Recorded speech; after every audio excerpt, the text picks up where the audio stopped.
यं ब्रह्मा वरुणेन्द्र रुद्र मरुतस्तुन्वन्ति दिव्यैस्तवैः वेदैः साङ्गपदक्रमोपनिषदैर्गायन्ति यं सामगाः ध्यानावस्थित तद्गतेन मनसा पश्यन्ति यं योगिनो यस्यान्तन्न विदुःसुरासुरगणा देवाय तस्मै नमः। अलंकापुरी पुण्यभूमि पवित्र तिथे नांदतो ज्ञान राजा सुपात्र तया आठवीता महापुण्य राशी नमस्कार माझा सद्गुरु ज्ञानेश्वरासी।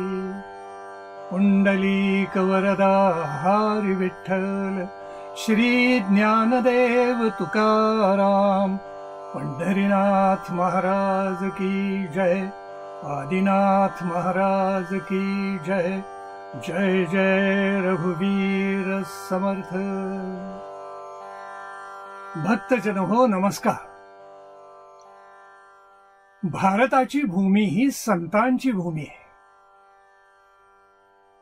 आपल्या संतांचं कर्तृत्व असं आहे की त्यांनी आपल्या मातृभूमीला आपल्या भारतवर्षाला संपूर्ण जगाचं देवघर केलं, पूजास्थली बनवली। अत्यंत प्रतिकूल कालखंडामध्ये आपल्या संतांनी स्वभाषा जपली, आपले संस्कार जपले, सदाचार जपले, आपल्या परंपरा जपल्या, आपला इतिहास जपला। भक्तीच्या एका विशाल ब्रह्मछत्राखाली नाना पंथांचे, नाना मताचे, नाना संप्रदायांचे लोक एकत्र आणले आणि भक्तीच्या प्रवाहाला महानद नवे नवे महासागर करून टाकला। महाराष्ट्राचे पंचप्रांत सर्वश्रुत आहेतच। ज्ञानदेव माऊली, संत नामदेव, संत एकनाथ, संत तुकाराम आणि समर्थ रामदास म्हणजे महाराष्ट्राचे पंचप्राण आहेत।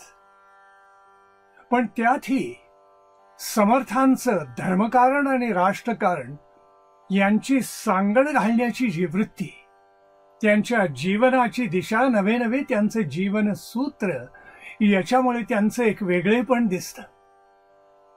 पण उरलेल्या चारी संतांमध्ये किंबहुना या भारतवर्षामध्ये जितके संत झाले त्या संतांच्या शीर्षस्थानी मुकुटमणी म्हणून आपले ज्ञानदेव माऊली आहेत। 15 वर्षाचे एक लेकरू ज्यांनी भगवद्गीतेवर 9 सहस्त्र ओव्यांची भावार्थ दीपिका ही भाष्य टीका लिहिली, ते 15 वर्षाचं ज्ञानदेव नावाचं लेकरू सर्व संतांची माऊली झालं, चमत्कार घडला। खरोखर ज्ञानदेव माऊलींचं चरित्र अथपासून इथपर्यंत अद्भुतच आहे। कोणत्याही मानवाला विचारा की तुझ्या जीवनाचा हेतू काय, तुझ्या जीवनाचं ध्येय काय। परमात्मा परमेश्वर विठ्ठल प्रगट होऊन त्यांनी म्हटलं, माग तुला काय मागायचे, तो एकच मागेल, भगवंता मला सुख दे। आमच्याही संतांनी प्रतिज्ञा केली की सगळ्या विश्वाला जगाला सुखी करायचं, पण हे सुख इंद्रियाधिष्ठित सुख नव्हे, हे बाहेरच्या बाह्य वस्तूंवरचं सुख नव्हे, हे सुख आहे सद्वस्तूवरचं, म्हणजे परमात्म्याचं सुख आहे, त्याला आत्मसुख म्हणतात।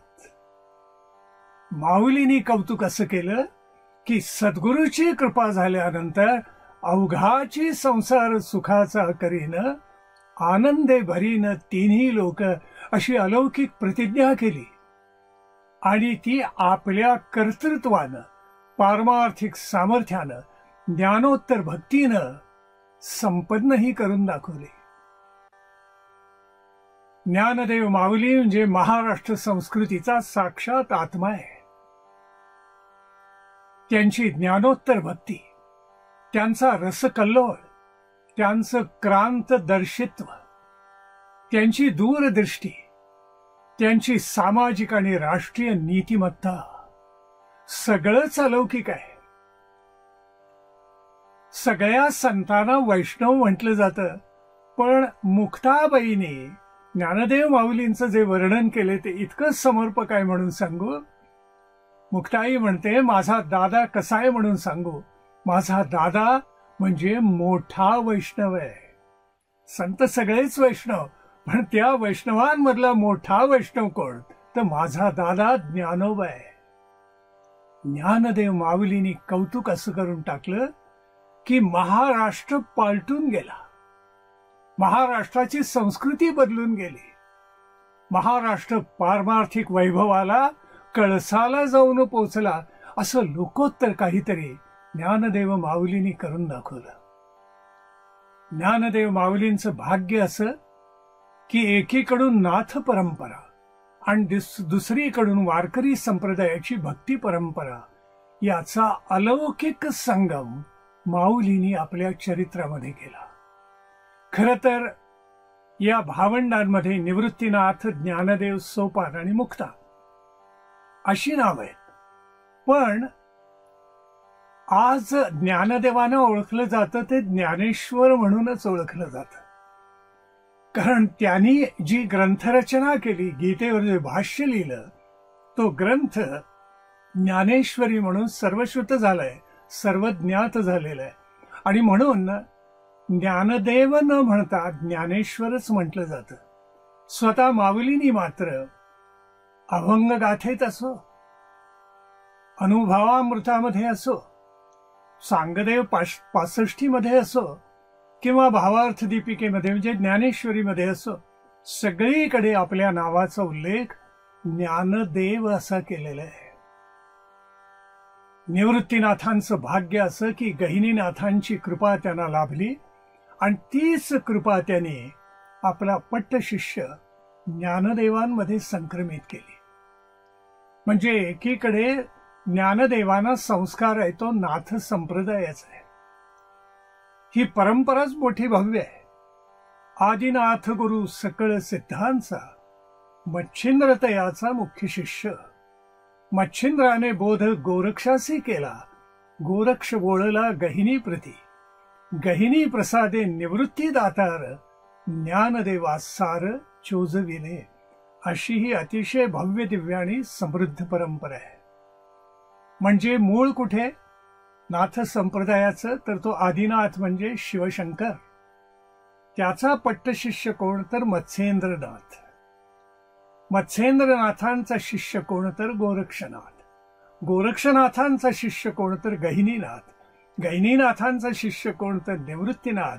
आणि निवृत्तीनाथांचे पट्टशिष्य म्हणजे ज्ञानदेव. ज्ञानेश्वरीच्या 18व्या अध्यायामध्ये ज्ञानदेव माऊलींनी आपली ही सगळी नाथ परंपरा अतिशय सुंदर प्रकारे उलगडून दाखवलेली आहे. पण एकदा सद्गुरूची कृपा झाल्यानंतर ज्ञानदेव माऊलींनी जी प्रतिज्ञा केली ती लोकोत्तर प्रतिज्ञा आहे. सामान्य माणसं सुद्धा प्रतिज्ञा करतात, शपथ घेतात आणि तासात 2 तासात मोडून फेकूनही देतात. त्यांचा निश्चय कधी टिकतच नाही. पण माऊलींनी जी प्रतिज्ञा केली गुरुकृपेमुळे ती सर्वार्थानं अद्भुतच आहे.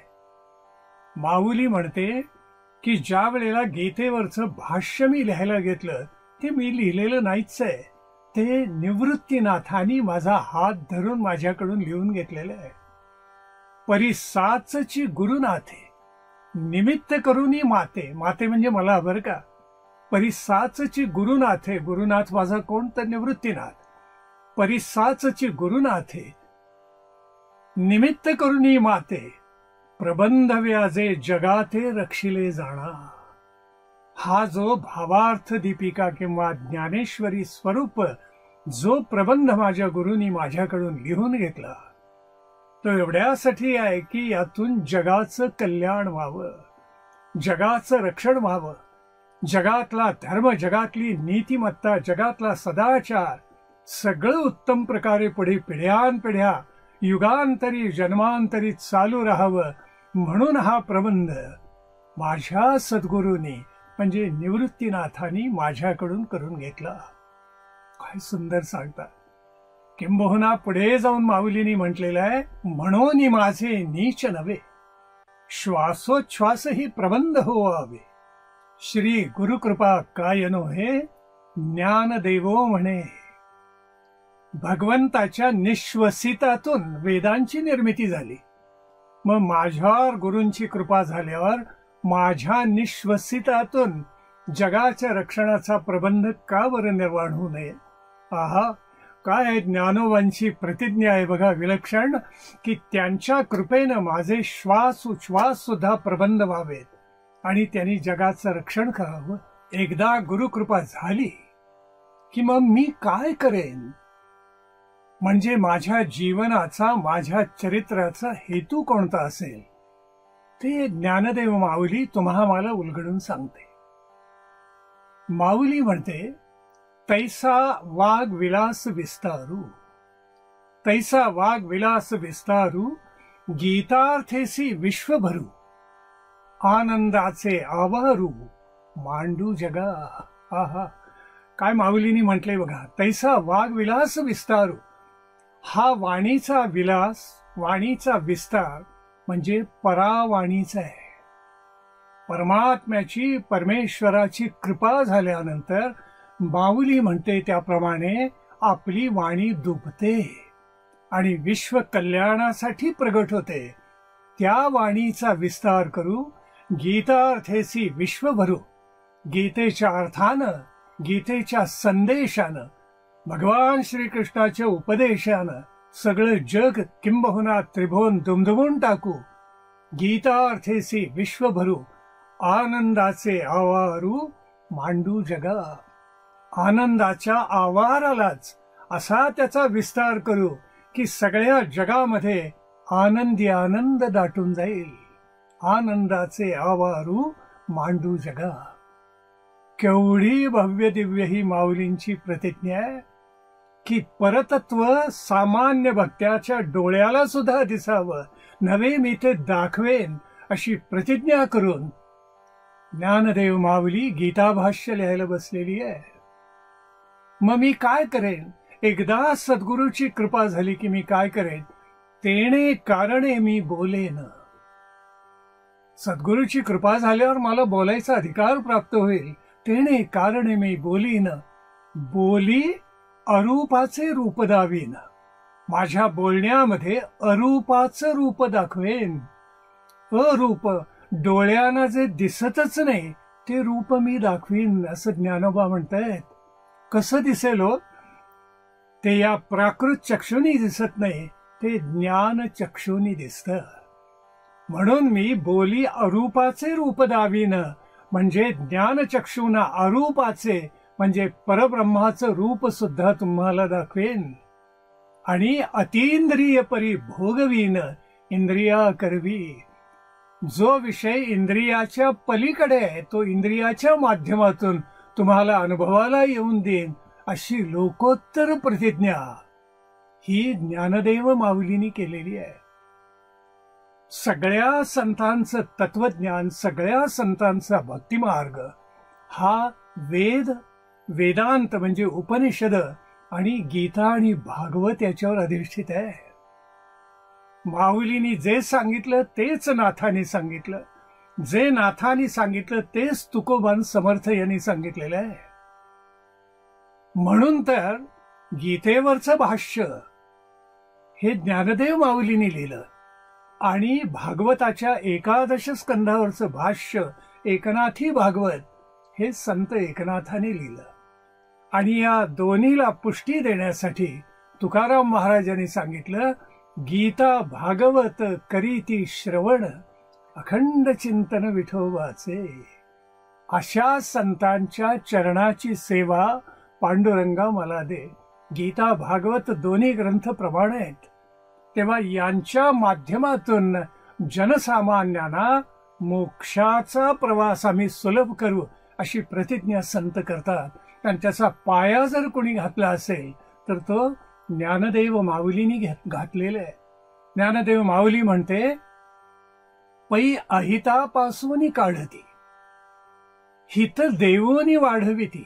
वेदांचा गौरव गाताना ज्ञानदेव माऊली म्हणते, पै अहितापासून काढिती. आणि काय करतात तर हित देवोनी वाढविती. नाही श्रुती परवती माऊली जगा. वेदांना ज्ञानदेव माऊलीनी माऊली म्हटले, ध्यानात घ्या. म्हणजे वेदांची योग्यता काय झाली. म्हणूनच वेदांना वेदोखिलो धर्ममूलम असं म्हटलं जातं. ते 100% सत्य आहे. मग आता हे सगळं जर सत्यात अवतरवायचं असेल तर मग याला पद्धती काय असावी, मार्ग कोणता असावा. कर्ममार्ग असावा, भक्तिमार्ग असावा, ध्यानमार्ग असावा का ज्ञानमार्ग असावा. माऊलींचा मार्ग नाथपंथाचा म्हणजे ध्यान आणि ज्ञानाचा मार्ग आहे सगळा. आणि तो क्लिष्ट आहे, तो अत्यंत अवघड आहे. पण माऊलींनी मनावर असं घेतलं की जनसामान्यांना जर मोक्षाची अनुभूती द्यायची असेल, परब्रह्म प्रत्यक्ष दाखवायचं असेल, तर त्यांना हितावह जो मार्ग आहे तोच दाखवला पाहिजे. आणि म्हणून माऊलींनी म्हटलं की कर्मभक्तीच्या मार्गानंच पुढे जा. म्हणून 2 गोष्टी सांगितल्या. कर्मे ईशु बजावा, आपल्या कर्मानीच परमेश्वराचं पूजन करावं हे ज्ञानदेव माऊलींनी सांगितलं.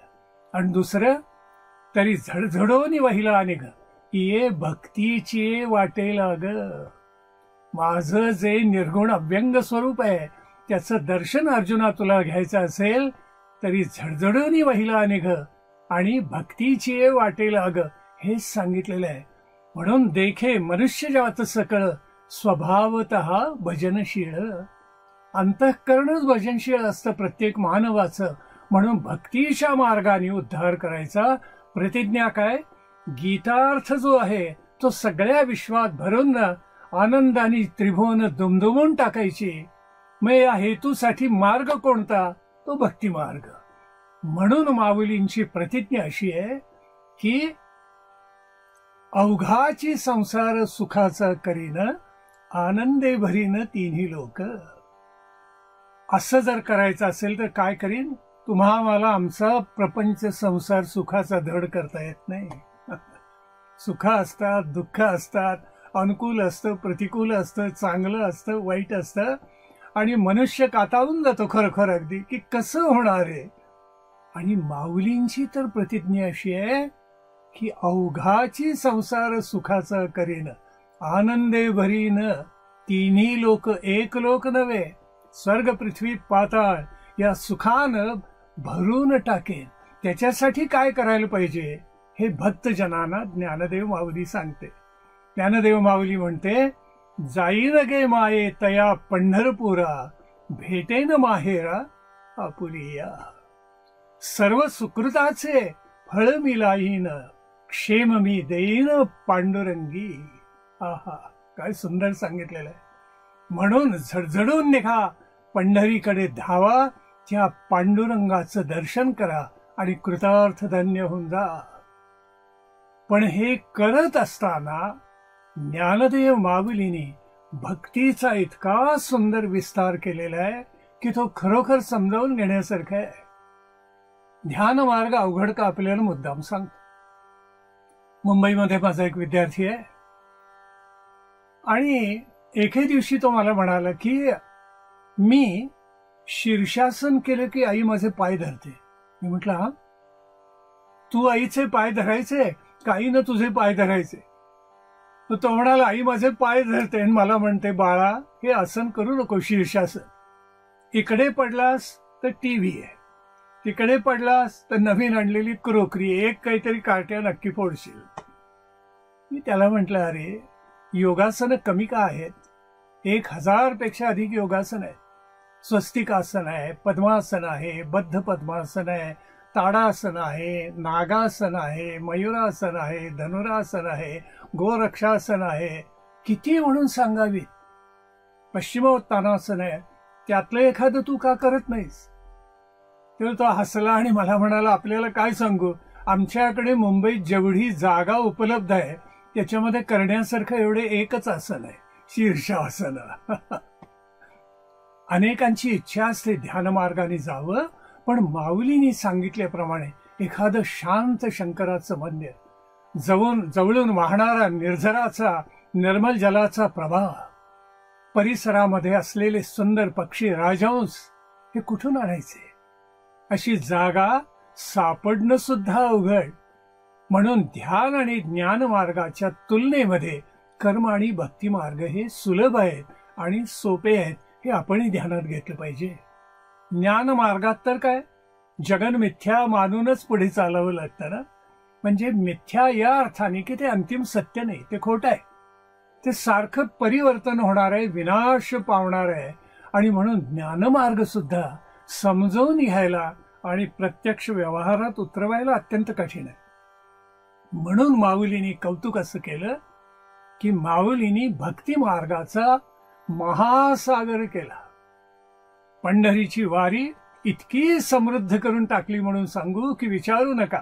आज लक्षावधी वारकरी माऊली माऊली माऊली म्हणून नाचत पंढरीकडे जातात. हे ज्ञानोबांचं केवढं कौतुक आहे. हा असा संत शोधूनही सापडणार नाही, असं अलौकिक कार्य माऊलींनी आपल्या चरित्रामध्ये करून दाखवलेलं आहे. माऊलींनी भक्तीचा मार्ग जनसामान्यांना सांगताना असं कौतुक केलं. त्यांच्या भक्ती मार्गाची काही वैशिष्ट्ये आहेत आणि ती खरोखर समजावून घेण्यासारखी आहेत. माऊलींनी काय केलं माहिती आहे का, की सगुण श्रेष्ठ का निर्गुण श्रेष्ठ, निराकार श्रेष्ठ का साकार श्रेष्ठ, असा जो वादंग होता, वाद होता, तो संपून टाकला. तुझं सगुण म्हणो की निर्गुण रे, सगुण निर्गुण एक गोविंद रे. आहा, समन्वय करून टाकला, संगम घडवला सगुण निर्गुणाचा. आणि विठ्ठलाच्या उपासनेची जी अतिशय एकांतिक भूमिका होती, त्या भूमिकेला निर्गुणाच्या आत्मज्ञानाच्या प्रांगणामध्ये ज्ञानदेव माऊलीने अत्यंत हळुवारपणे आणून सोडलं. सगुण भक्तीला त्यांनी आत्मबोध आणि आत्मज्ञानाचं विशाल व्यापक अधिष्ठान निर्माण करून दिलं. माऊलींच्या भक्तियोगाचं हे पहिलं वैशिष्ट्य आहे, ध्यानात घ्या. त्यांच्या भक्ती मार्गाचं दुसरं वैशिष्ट्य असं की भक्तीची साधनं पुष्कळ आहेत. पूजन आहे, अर्चन आहे, दैनंदिन पूजा आहे, मंदिरामध्ये जाणं आहे, स्तोत्र पाठ करणं आहे, आरत्या करणं आहे.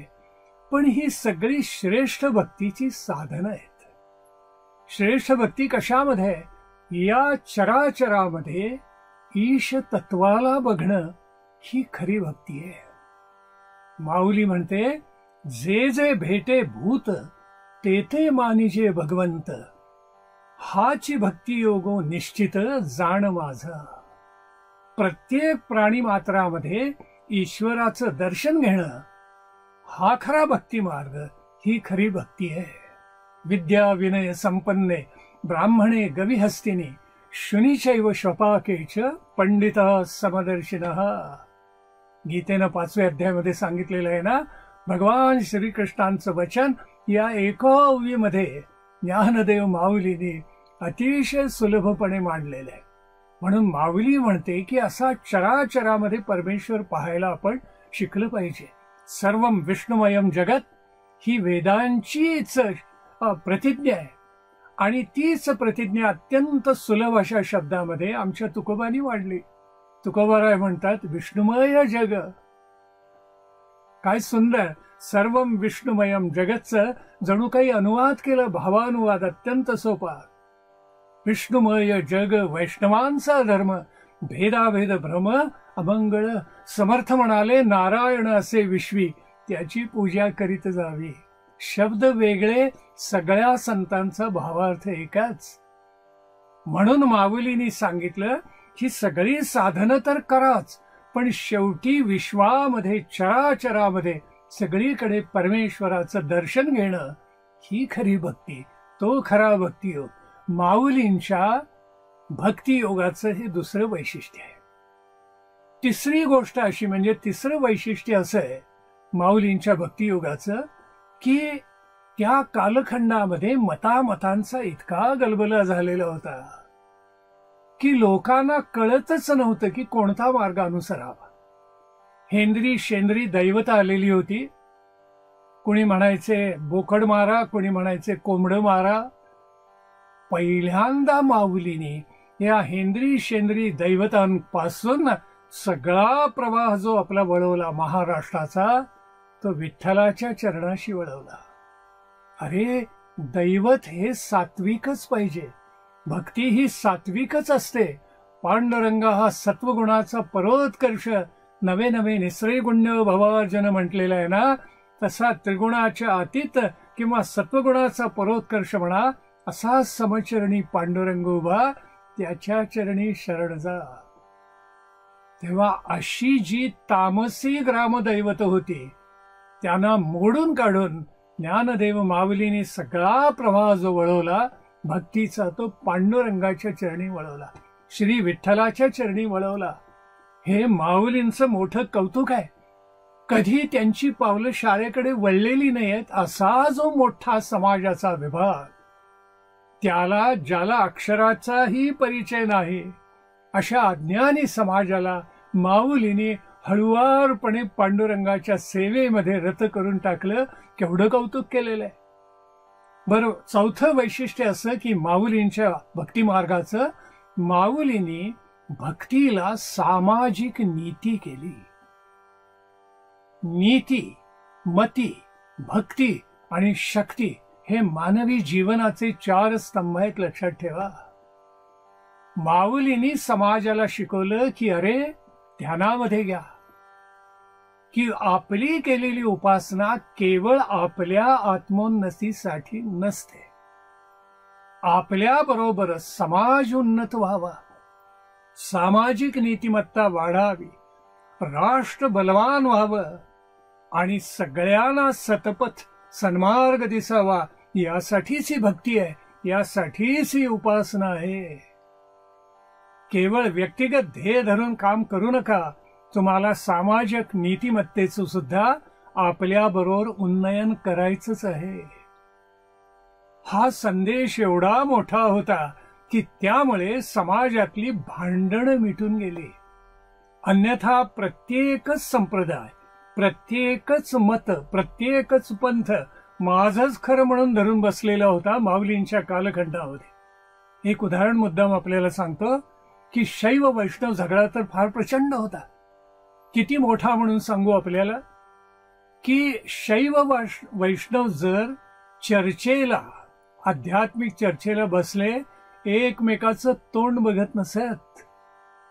5 प्रधान संप्रदाय भारतामध्ये पूर्वापार चालत आलेले आणि त्याला धुमारे फुटून मग नंतर त्यातून जवळजवळ 200 संप्रदाय निर्माण झाले. मग ते प्रधान म्हणजे पहिला शैव, मग गाणपत्य, सौर, वैष्णव आणि शाक्त असे हे 5 संप्रदाय. पण याला धुमारे फुटून वेगवेगळी मतं आणि पंथ सुद्धा निर्माण झाले आणि मग एकमेकात भांडणं सुरू झाली, तुझं खरं का माझं खरं. माऊलींनी मार्ग असा दाखवला, अगोदर शंकराचार्यांनी दाखवलेलाच होता पंचायतन पूजेच्या माध्यमातून, त्याचंच दृढीकरण ज्ञानदेव माऊलींनी केलं. तुम्हाला जो देव प्रिय आहे, तुमचं जे उपास्य दैवत आहे त्याला मध्ये मांडा, उरलेल्या 4 कोपऱ्यात उरलेले 4 देव. भांडणाचं मूळच संपलं ना. त्याचं दृढीकरण ज्ञानदेव माऊलींनी केलं. जे शंकराचार्यांनी सांगितलं तेच माऊलींनी पुढे शिकवलं. आमचे सगळे संत बघा वेदापासूनची परंपरा उचलतात, तेच शिकवतात. आम्ही वैकुंठवासी आलो याचं कारण असे, बोलिले जे ऋषी साच भावे वर्ताया. जे ऋषीमुनींनी आम्हाला शिकवलं तेच पुन्हा उलगडून दाखवायला आणि तसं वर्तून दाखवायला आम्ही आलेलो आहोत. तसं आचरण करून दाखवू आणि मग समाजाला म्हणू, अरे आमच्या मागून या, या मार्गाने कोट कल्याण आहे. माऊलींनी हे भांडण संपवलं हरिहर संगमात. अन्यथा अशा चर्चा व्हायच्या, मध्ये पडदा, एकमेकाचं तोंड न पाहता शैव वैष्णव बसलेले. एक तर म्हणे वैष्णव इतका कट्टर होता, वैष्णव माहिती आहे आपल्याला, उभं गंध लावतात. पण मी कट्टर वैष्णव असं कृपा करून समजू नका. माझं नावच शंकर आहे, वडिलांचं नाव वासुदेव, त्याच्यामुळे शैव वैष्णव माझ्यात आपोआप संगम आहे. पण त्या जुन्या कालखंडामध्ये कट्टर वैष्णव होता कोणीतरी, सगळं उभं चालायचं त्याच्या घरात. जमीन सारवायची ती उभी. पत्नी एखादा पदार्थ वाढायला आली, हवाय का म्हटलं की होय म्हणताना अशी मान तर करतोच मनुष्य, नको म्हणताना सुद्धा ते असंच करायचे. अशी केली तर शैव हो पाप लागेल, नको रे बाबा, शैवांचे आडवं भस्म असतं ना. नको म्हणताना अशी अशी मान केली म्हणजे आपण शैव झालो. हा मनुष्य इतका कट्टर होता वैष्णव की रात्री झोपायचा, 2 भिंती जिथे एकत्र येतात त्या कोपऱ्यामध्ये उभाच्या उभा झोपत असे. जमिनीवर झोपलो तर आपण शैव होऊ, नको आडवे झालो असा अर्थ होईल त्याचा. किती टोकाला भांडणं गेलेली होती, पण शेवटी या वैष्णवाला एकदा शैव व्हावंच लागलं. काय करतो बिचारा, गेल्यावर आपापच आडवं व्हावं लागलं. अशी भांडणं चालायची. रामानुजानी स्वतः चोळ दरबारात राजसभेत न जाता आपला जो शिष्य कुरेश त्याला पाठवलेला होता, आणि राजाने त्याला एकच म्हटलं, चोळ राजे हे शैव भक्त, शिवाचे भक्त, महान भक्त. त्यांनी एकच सांगितलं की एकच गोष्ट तू मान्य कर. कोणती?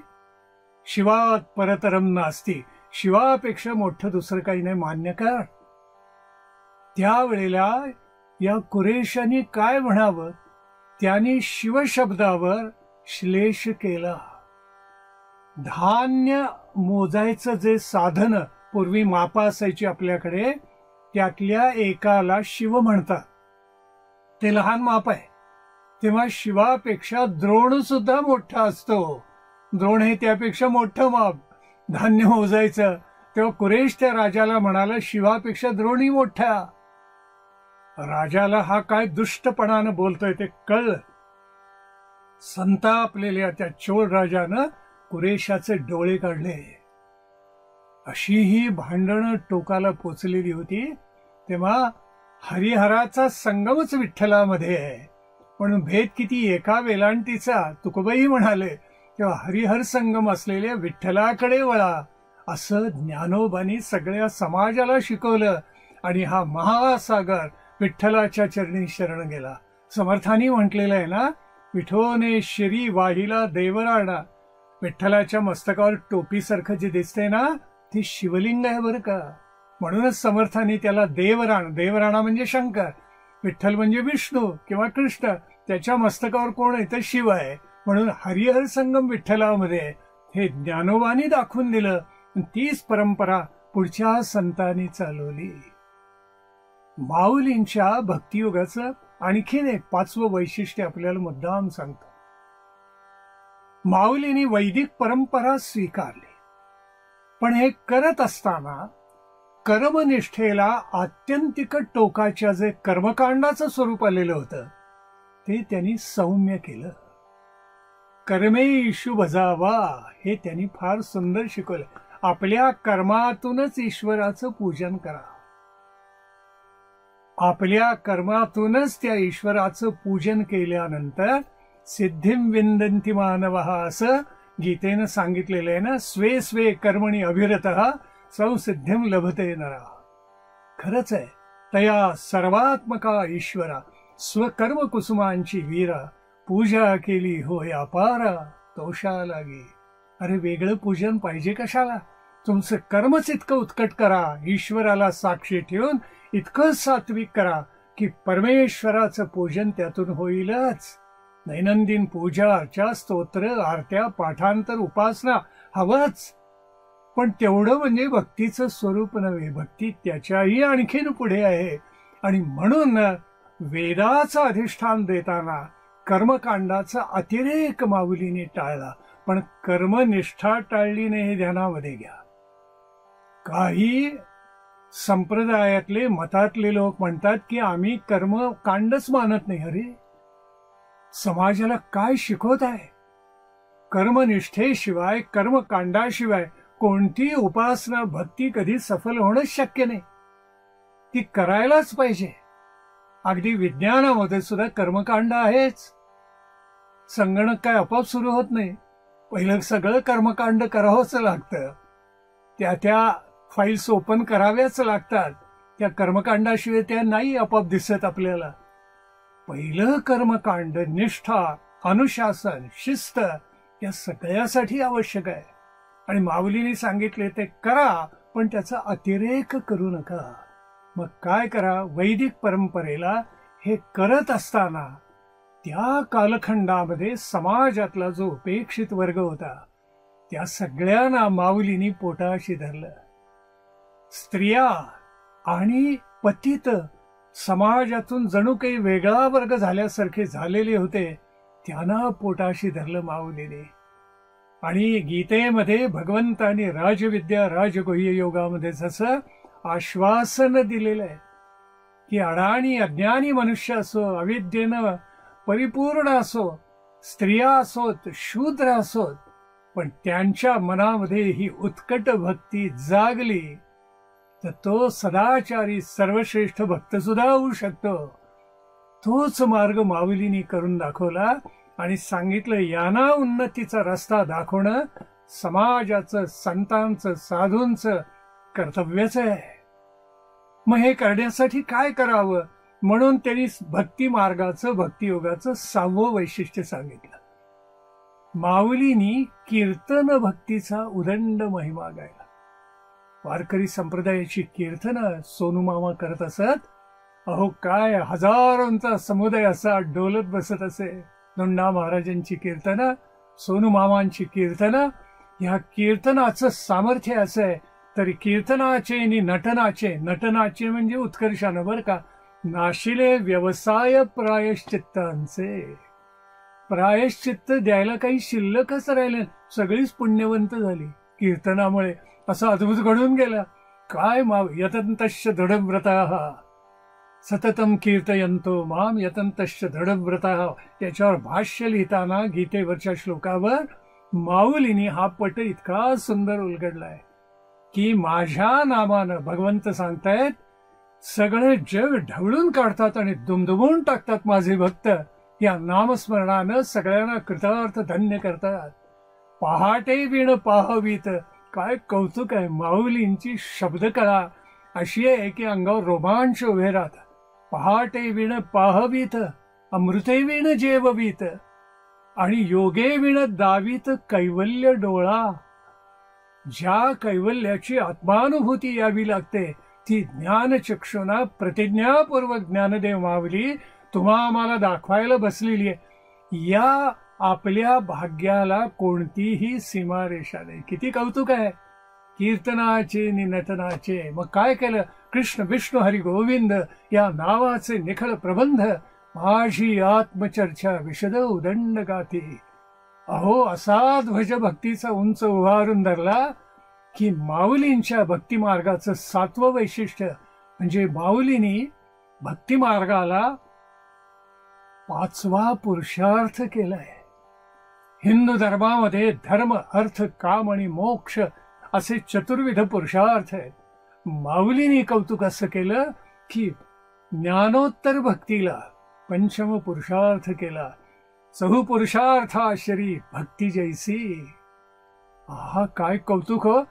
कोणाच्या मनात तरी कधी आलं असतं का की ज्ञानोत्तर भक्ती 5म पुरुषार्थ होऊ शकते? होऊ शकते. कशी होते ते माऊलींनी दाखवून दिलेलं आहे की कसं आर्थाचे नि ओरसे गीतार्थ ग्रंथ न मिसे. या निमित्तानं जो ग्रंथ वरसलेला आहे त्याचं नाव आहे भावार्थ दीपिका ज्ञानेश्वरी. मग त्याच्यासाठी भक्तीचा ओलावा असलेलाच मार्ग हवा. आणि म्हणून जनसामान्यांना भक्तीचा मार्ग माऊलींनी इतका उत्कट दाखवला की त्याला खरोखर तोड नाही. अनुपमेय. एवढं करून सुद्धा माऊली थांबली नाही. आणखीन 4 पावलं पुढे गेली. आणखीन एक वैशिष्ट्य माऊलींनी असं सांगितलं की अरे पराज्ञान आणि पराभक्ती याच्यामध्ये कोणतंही अंतर नाही. पराज्ञान आणि पराभक्ती याच्यामध्ये अंतर नाही. लक्षात घ्या. लोकांना असं वाटायचं की ज्ञानमार्ग मोठा का कर्ममार्ग मोठा. पराभक्ती कर्माला आतून भक्तीचं अस्तर असतंच, त्याशिवाय कर्म कधी गोड मधुर चांगलं आनंददायी होऊच शकणार नाही. म्हणून मग काय करा तर पराभक्ती आणि पराज्ञान हे दोन्ही एकच आहेत. सामान्य भक्ती जनसामान्य करतातच, सगळेच करतात. पूजा अर्चा करतील, आपण उल्लेख केल्याप्रमाणे उपासनेची भक्तीची नानाविध साधनं हाताळतील, स्तोत्र आहेत, आरत्या आहेत, मंदिरामध्ये जाणं आहेत, उत्सव आहेत, व्रत आहेत, वैकल्य आहेत. पण याच्या पल्याड पराभक्ती आहे, गौण भक्ती नव्हे. पराभक्ती आत्मनिवेदनाच्या पुढे समर्थ रामदासांनीही सांगितल्याप्रमाणे तिथे देवभक्त एकच होऊन जातात. एकच अद्वैत प्रस्थापित होत. मग असं कौतुक या माऊलीने करून दाखवलं की ज्ञानोत्तर भक्ती ही पराज्ञानाचा अहंकार घालवते. ज्ञान असं आहे की काही वेळेला अहंकाराचं स्फुरण असतं त्याच्यामध्ये. भक्तीत सगळं समर्पणच आहे. हो, इतका ओलावा आहे. म्हणजे भक्ती ज्ञानापेक्षा श्रेष्ठ असं समजू नका. शेवटी ज्ञानाशिवाय सर्व कर्माखिलम पार्थ ज्ञानी परिसमाप्यते, त्याला पर्याय नाहीये. गीतेनं सांगितल्याप्रमाणे शेवटी अनुभवाशिवाय आत्मज्ञानाशिवाय काही नाहीच ना. पण पराभक्ती सुद्धा पराज्ञानाच्या उंचीची आहे, हे माऊलींनी तुम्हाला शिकवलं. माणसं वेडावून गेली. अक्षरशः ब्रह्मरसाचा, ब्रह्मविद्येचा कल्लोळ या महाराष्ट्रामध्ये उसळून गेला.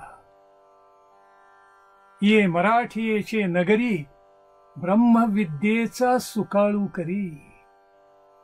सुकाळू करी केवढं कौतुक आहे हो, की माणसांना घ्यायला आवडतं, द्यायला आवडत नाही. माणसाची स्वाभाविक प्रवृत्ती येते, घ्यायला आवडतं, पण देताना त्याचा हात आखडतो नेहमी. जगाची रीतीच आहे. पण माऊली इथे म्हणते, ये मराठीची याची नगरी ब्रह्मविद्येचा सुकाळू कर, घेणे देणे सुखचीवर होऊ द्या जगा. इथे घेणंही सुखाचं, देणंही सुखाचं. काय कौतुक माऊलीने करून टाकले बघा, की गहन तिरे तोडून टाकली आणि संस्कृत भाषेचं, गीतेचं सगळं तत्वज्ञान या मराठी भाषेमध्ये आणलं. माझा मराठाची बोलू कौतुके, परी अमृता तेही पैजा जिंके, ऐसी अक्षरे रसिके मेळवीन. असं काही उदात्त केलं आणि सगळ्या श्रोतृवर्गाला, संतांना वंदन करून प्रार्थना करताना म्हटलं, हे अमृताचं सारस्वताचं झाडच लावलेलं आहे. आहा, काय कौतुक. माऊलींची भाषा पराकोटीची समृद्ध आणि इतकी गोड आहे म्हणून सांगू. पण केवळ ज्ञानेश्वरी लिहून आणि भक्ती मार्गाचा एवढा प्रचंड प्रसार करून माऊली थांबलेली नाहीये. माऊलींनी अभंग तर असे लिहून ठेवले की ज्याच्या रचना, ज्या अभंग गाथेतल्या रचना फार वेगळ्या आहेत इतर संतांपेक्षा. वृत्तामध्ये त्या अशा बंदिस्त राहूच शकत नाहीत. परमात्म तत्व इतकं विशाल आहे म्हणून एका वेगळ्या धाटणीची रचना माऊलींच्या अभंग गाथेमध्ये आहे. किती किती प्रकारचं लिहिलं. रूपाचे अभंग लिहिले, ध्यानाचे अभंग लिहिले, संवादाचे अभंग लिहिले, लढिवाळ अभंग लिहिले, काल्याचे अभंग लिहिले, भांडणाचे अभंग लिहिले, रूपक लिहिली, नंतर आत्मज्ञानाचे अभंग लिहिले, वरप्रसाद, याचना, काय काय म्हणून सांगावं, कुठं लिहिली, किती प्रकारचे अभंग. आणि संतांना हा समृद्ध वारसा माऊलींनी दिला. तो महाराष्ट्र संतांनी अत्यंत समृद्धपणे पुढे चालवला. माऊली एवढं करून थांबली नाही. आपल्या गुरुच्या आज्ञेनं अनुभवामृत लिहिलं. ऐशी जी निरुपाधिके, जगाची जिये जनिके, तिये मिया वंदिले. कसं वंदन केलेलं आहे ते? देवो देवी, म्हणजे शिवशक्तीला वंदन पहिल्या ओवीमध्ये अनुभवामृताच्या माऊलींनी केलं. आणि तिथपासून सणुभोगीचे सणे शेवटपर्यंत माऊलींनी अशी रचना केली की आत्मज्ञानाचा ज्ञानपट सगळा विस्तारून जगापुढे ठेवला. हा हा, कोण करेल असं? मी सांगू का आपल्याला? इति आणि नैतीमध्ये हाच फरक आहे. इहलोक आणि परलोकात हाच फरक आहे. आपल्याकडे जे मूल्यवान आहे ते माणसं दडवतात, कड्या कुलपात बंदिस्त ठेवतात, बँकेच्या लॉकरमध्ये टाकून देतात. आणि परमार्थ साधनेमध्ये जे सर्वोच्च आहे, सगळ्यात श्रीमंत आहे, ते जगापुढे पसरून मांडलं जातं. काय गंमत आहे बघा. हाच तर इहलोक परलोकामधला भेद आहे. म्हणून त्या परमार्थ साधनेला इतकं महत्व का? त्याला कड्या कुलप नाहीत, त्याला पेटंट नाही, त्याला चिक्कूपणा नाही, काही नाही आहे. अहो, आत्मज्ञानाचं पट अनुभवामृताच्या निमित्तानं माऊलींनी असा उलगडून ठेवलेला आहे की माझ्या गुरुने एवढी कृपा केली माझ्यावर, माया कुंजरू मोडून टाकला. माऊलींचे शब्द आहेत, माया रूप हत्ती मोडून टाकला. आणि मग काय केलं? त्याच्या गंडस्थळामधले जे मोती आहेत ते काढून मला त्याचं सेवन करायला लावलं. ते आत्मज्ञानाचे आहेत, ज्ञानाचे, ब्रह्मविद्येचे आहेत, राजविद्येचे आहेत. चांगदेवांसारखा 1400 वर्ष तपश्चर्या करणारा सर्वश्रेष्ठ ध्यानयोगी या 15 वर्षाच्या बालकापुढे साष्टांग प्रणिपात करता झाला तो काय उगाच? काय योग्यता असेल माऊलींची? आदि शंकराचार्यांच्या पंक्तीला बसतील अशी ज्ञानदेव माऊली. 1400 वर्षाचे चांगदेव शरण आलेले समर. आणि असं काही पत्र माऊलींनी त्यांना पाठवलेलं होतं चांगदेव 65च्या रूपानं. पण त्यांची सांगता करताना त्या पत्राची माऊलींनी शेवटी हेच लिहिलं की माझ्या गुरुनी तुला अध्यात्माच्या दृष्टीनं परिपुष्ट होण्यासाठी हा खाऊ पाठवलेला आहे. या खाऊचं सेवन करून तू चांगदेवा कृतार्थ हो. मी लिहिली चांगदेव 65 असं माऊलींनी म्हटलेलं नाही. केवढ्या कोणत्या उदात्त भूमिकेवर ज्ञानदेव माऊली आरूढ झालेली आहे, करा कल्पना. निवृत्तीनाथांच्या कृपेनं, माऊलींच्या अनंत जन्मींच्या पुण्याईनं माऊलींनी या महाराष्ट्रामध्ये चमत्कार घडवला.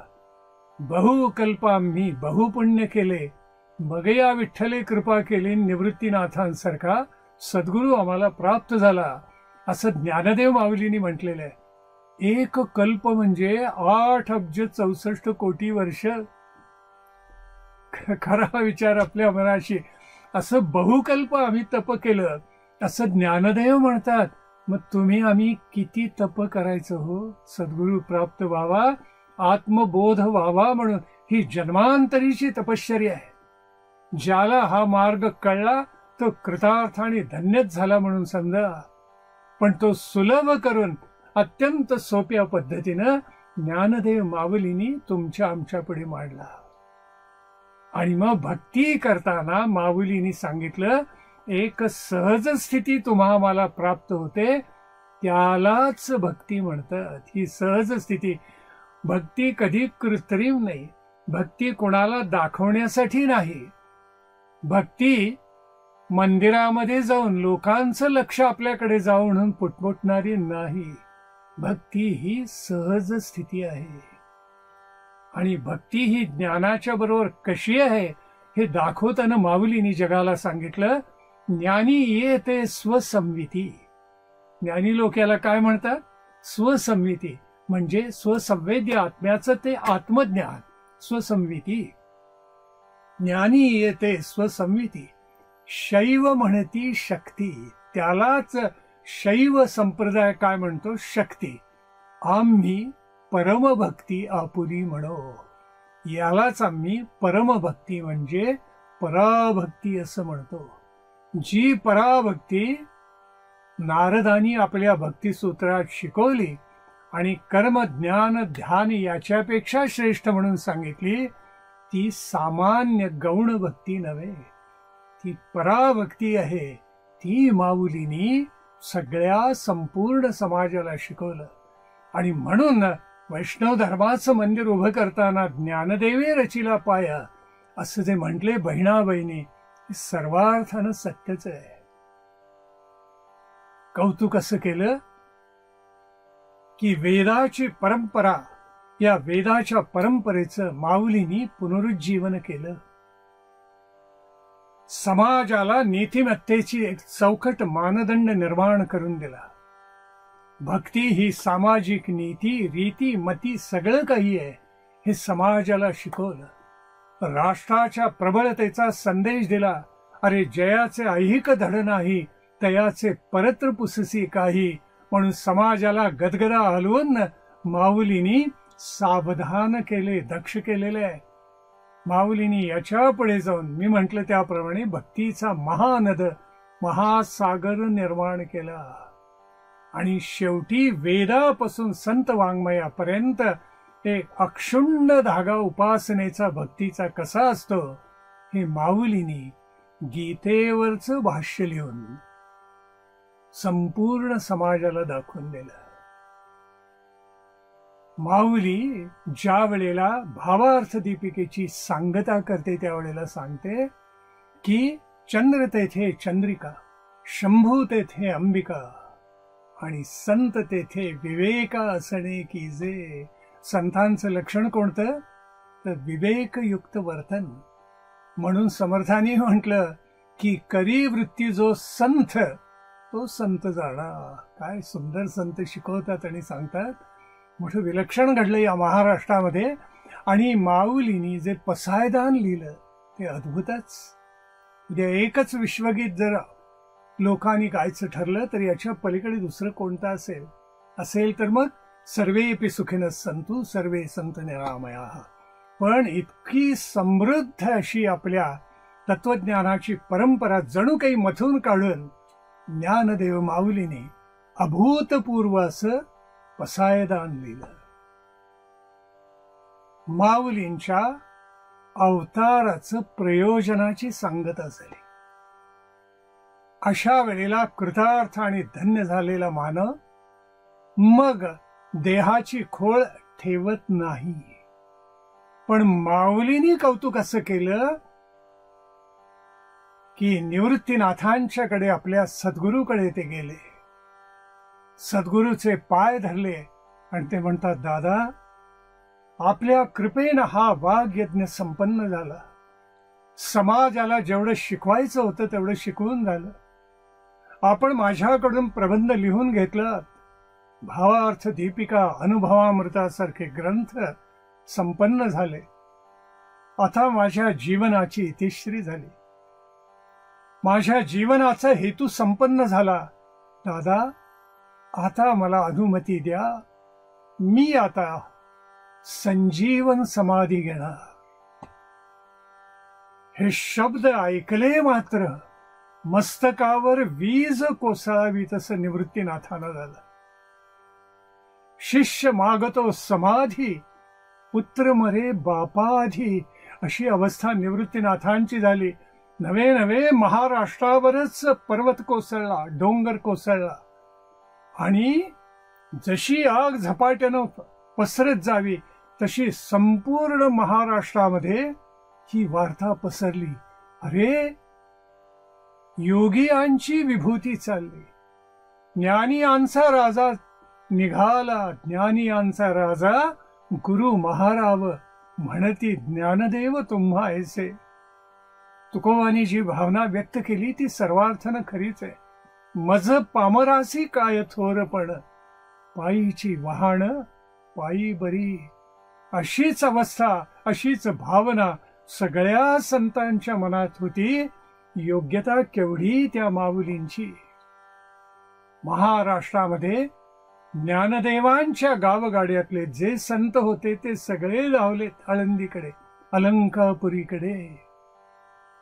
मग नामदेव आहेत, नामदेवांचा परिवार आहे, जनाबाई आहेत, सावता महाराज आहेत, सेना न्हावी आहेत, किती म्हणून सांग, नरहरी सोनार आहेत.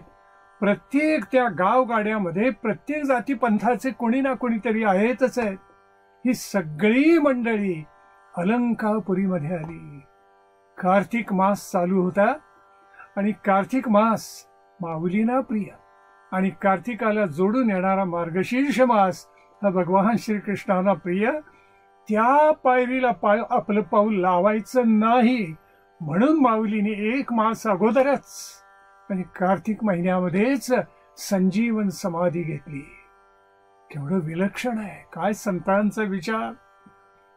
माऊली संजीवन समाधी घेणार हे निश्चित झाल्याबरोबर संतांच्या मांद्याने या अलंकापुरीमध्ये कीर्तनाला आरंभ केला. अंगावरचे अष्टसात्विक भाव जागरूक झाले. डोळीयाला पाझर लागलेलं आहे. स्फुंदून स्फुंदून सगळे संत रडतायत. विठ्ठलाच्या नावाचा गजर पखावजवर थाप पडतीये, टाळ बोलतायत. त्या विटेवरच्या विठ्ठलाला सुद्धा उंका फुटला असेल असा तो मोठा अवघड प्रसंग होता. दादा, मी संजीवन समाधी घेणार, मला अनुमती द्या. आपल्या हृदयावर पाषाण ठेवून शेवटी निवृत्तीनाथाला माऊलींना परवानगी, अनुमती द्यावी लागली. एक दिवस पुढे निघाला आणि वद्य पक्ष, कृष्ण पक्ष हा कार्तिक मासाचा सुरू झाला. समाधीचं स्थळ सुद्धा निवडण्यात आलं. सिद्धेश्वराच्या मंदिरापुढे एक विवर होत. ते विवर संपूर्णपणे स्वच्छ करण्यात आलं. नामदेव महाराजांनी ती जबाबदारी स्वीकारली, आपल्याकडे घेतली आणि नामदेव महाराजांचे 4 पुत्र त्या विवरामध्ये उतरले. स्वच्छ झालं विवर. नारा, विठा, गोंदा, महादा एकीकडे रडतायत आणि एकीकडे ते विवर स्वच्छ करतायत. अरे, ज्ञानी यांची विभूती निघाली, योगी यांची विभूती निघाली. असा खेळी पुन्हा मानवाला कधी पाहायला मिळणार नाही. असा ज्ञानराज पुन्हा कोणाला पाहायला मिळणार नाही. प्रत्यक्ष पैठणी भटी केला वाद, बोलविले वेद महिषा पुत्र. एका रेड्याच्या मुखातून वेद बोलले, कोण हा चमत्कार करेल. सांगदेवासाठी भिंत चालवली. मृत झालेल्या सच्चिदानंद बाबानं उठवलं. किती कौतुक माऊलीने केली. पण हे तर काय, त्यांच्यासाठी फारच सोपं होतं. त्यांची भावार्थ दीपिका, त्यांचं तत्वज्ञान आणि त्याही वर त्यांचं असलेलं चरित्र केवळ अद्भुत होतं. संत वेडावून गेलेले होते, दुःखामध्ये अकंठ बुडून गेलेले होते. अशा वेळेला ते विवर स्वच्छ करण्यात आलं. नवमी आली, वद्य पक्षाची दशमी आली आणि सगळी अलंकापुरी 24 तास दुमदुमून गेले. प्रतिदिनी हरिजागर होतोय. अभंग म्हटले जात आहेत, भजनं म्हटली जात आहेत. टाळ वाजत नाहीत, मृदंग वाजत नाही, असा एक क्षण अलंकापुरीमध्ये उरला नाही. दशमी आली आणि मग मात्र निवृत्तीनाथांचे प्राण कासावीस झाले. नामा म्हणे देवा वाटत असे खंती. नामदेवानी म्हटले ते खरंच आहे. सगळ्या संतांना खंती वाटते. चालली विभूती योगियांची. असा योगीराज कुठे पाहायला मिळणार आम्हाला. नामा म्हणे ग्रंथ ज्ञानदेवी एकतरी ओवी अनुभवावी. निगमशास्त्र सगळं उलगडून दाखवलेल्या त्या भावार्थ दीपिकेची एकतरी ओवी अनुभवावी असं नामदेवानी वाचावी नव्हे, पाठ करावी असं नव्हे, अनुभवावी. त्यावेळेला मानवी आयुष्य कृतार्थ आणि धन्य होऊन जातं. एकादशी उजाडली आणि मग काय सांगता. अवघे संत व्याकुळ झालेले. स्वतः निवृत्तीनाथ तर इतके व्याकुळ झालेले होते. मुक्ताई, सोपान काका स्पंदून स्पंदून रडत होते. आम्हा माता पिता नित्य ज्ञानेश्वर, आता नाही थार वैष्णवांसी. अशी अवस्था झाली. ज्ञानदादा चालला, ज्ञानदादा चालला. मुक्ताईचा अत्यंत लाडका, आपल्या धाकट्या भावंडांनी भावंडांना ज्यांनी भरभरून ब्रह्मरस पाजला, ती विभूती आता निघाली. एकादशीचं पारणं झालं द्वादशीला आणि माऊलीने ठरवलेला दिवस आला. कार्तिक वद्य त्रयोदशी. सिद्धेश्वराच्या मंदिरामध्ये सुद्धा त्या शंकराच्या नयनातून घळघळाश्रू व्हायले असतील. पार्वती व्याकुळ झाली असेल, अरे हा योगीराज, हा योगेश्वर निघाला, संजीवन समाधी घेणार. आणि ज्ञानदेव पुढे गेले आणि आपल्या सद्गुरूचे पाय धरले. निवृत्तीनाथ रडतायत. उठवलं ज्ञानेश्वरानं आणि ज्ञानदेवांना कडकडून मिठी घातली. जणू ये हृदयीचे ते हृदयी घातले अशी अवस्था दोघांची होती. आणि मग मात्र हात जोडून माऊली म्हणाली, दादा आता मला अनुमती द्या, पुढे ज्ञानेश्वर जोडून या कर. बोलतो उत्तर स्वामी संगे, दादा मी बोलतोय, मला क्षमा करा, माझा अधिकार नाही. पण पाळिले पोशिले दादा, चालविला लळा, बा माझ्या कृपा निवृत्तीनाथा. तुम्ही मला पाळलत, पोसलत, माझ्यावर कृपा केलीत, माझा हट्ट चालवला दादा, मला आत्मज्ञानाने परिपूर्ण केलं दादा. केवढी तुमची ही कृपा. स्वामीची योगे उतरलो, आता स्वरूपाकार झालो, उतरलो पार. हा भवसंसार, ही माया नदी उतरून गेलो. दादा केवढी तुमची माझ्यावर कृपा. स्वरूपाकार केलं मला, मला माझं स्वरूप उलगडून दाखवलं, मी स्वरूपाकार झालो. मृदंग वाजायला लागले, टाळांचा गजर सुरू झाला. सगळे संत येत आहेत आणि माऊलींच्या चरणांना स्पर्श करतायत, नवे नवे साष्टांग प्रणिपात करून. ज्ञानदेव माऊलींनी सोपान मुक्ताईला हृदयाशी धरलं. सगळे रडतायत. या सगळ्यामध्ये योगीरांचा राजा तेवढा शांत होता.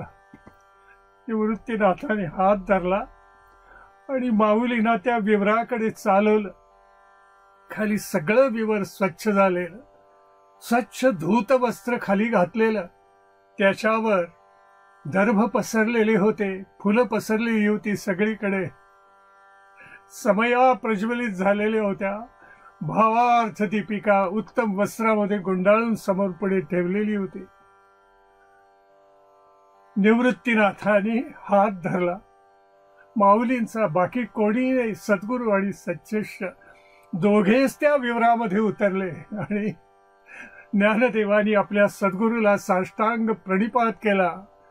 आणि ज्ञानदेव माऊली भीम मुद्रा करून पद्मासन घालून त्या संजीवन समाधीच्या जागेवर बसली. ज्ञानदेव म्हणे, सुखी केले देवा, पादपद्मी ठेवा निरंतर.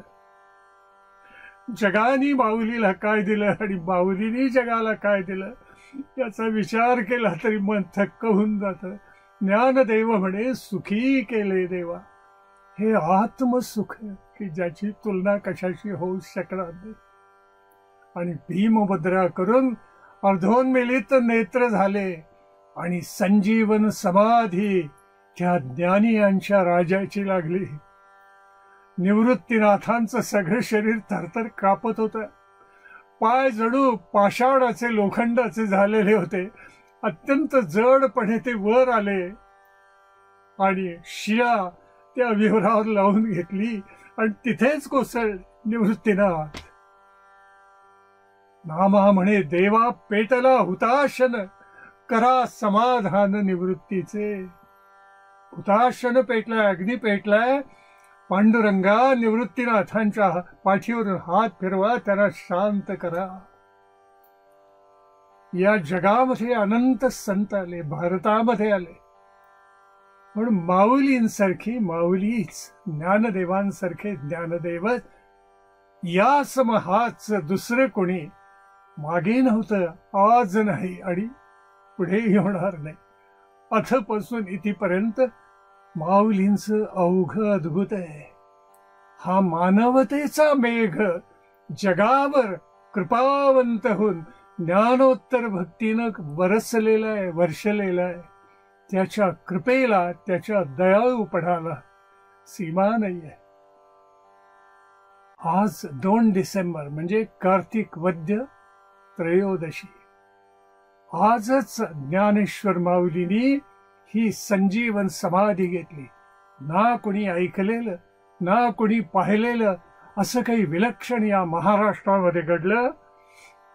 संतांची माऊली संजीवन समाधी घेती झाली. नामदेव महाराजांनी म्हटले ना, ते सर्वार्थाने सत्य आहे की पूर्वीही संत झाले, पुढेही भविष्य बोलले, परी निवृत्ती ज्ञानदेवे सोडविले अपार जीव जंतू. निवृत्तीनाथांनी विशेष करून ज्ञानदेवानी जशी कृपा केली, अनंत जीवजंतूंचा उद्धार केला, तसं कोणी होईल असं नाही. त्यांचा संजीवन समाधीचा हा दिवस आजही वारकऱ्यांची श्रद्धा अशी आहे की तो चैतन्याचा पुता आजही जसाच्या तसा त्या विवरामध्ये आहे. म्हणून आज जातात आळंदीला, अलंकापुरीला. आज मांदियाळी उसळलेली. त्रयोदशीच्या, कार्तिक वद्य त्रयोदशीच्या दिवशी लक्षावधी भक्त येतात. माऊली माऊली माऊली म्हणून त्या समाधीला मिठी घालतात, वरच्या शिळेला, त्या मुखवट्याला दंडवत घालतात. अजान वृक्षाखाली घालून बसून पद्मासन घालून भावार्थ दीपिका संपूर्ण पठण करतात. सुवर्ण पिंपळाला प्रदक्षिणा करतात. माऊलीना शिरोधार्य करून नाचतात. स्वतःच जीवन कृतार्थ आणि धन्य करतात. मला सांगा, ज्ञानदेवासम दुजा कोण आहे? या संपूर्ण भूतलावर ज्ञानेश्वरांसारखा दुसरा कोणीही नाही. नामा म्हणे ऐसा सुखी ज्ञानेश्वर, झाला असे स्थिर ब्रह्मबोधे. पांडुरंग पांडुरंग पांडुरंग.